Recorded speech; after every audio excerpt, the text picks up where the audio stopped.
Hi everyone, welcome to my channel. In today's video tutorial, I'm going to show you how to use this HTVRONT Easy Press heat machine on different types of materials. Like how to use HTV iron-on vinyl on these cotton t-shirts.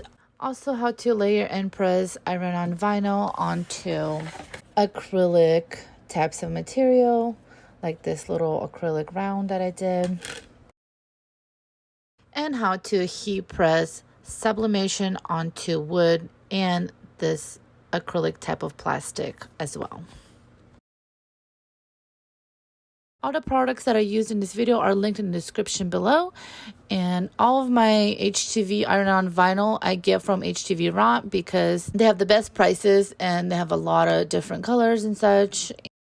All right, I'm going to weed out all my cutouts, and I'm using this HTVRONT vinyl weeding scrap collector. This thing is awesome. It's the best to use when weeding things.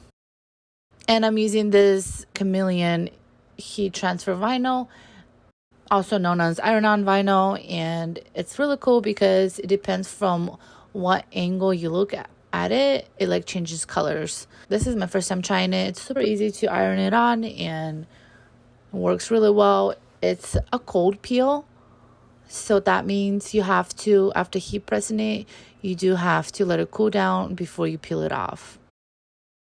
I noticed that most shiny, not glitter, but shiny heat transfer vinyls are cold peels.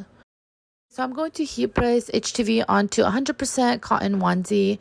One thing you want to do is fold your t-shirt or your onesie in half and heat press it for a couple seconds, and it will leave this little crease right in the middle, so you know where exactly the middle of your onesie is.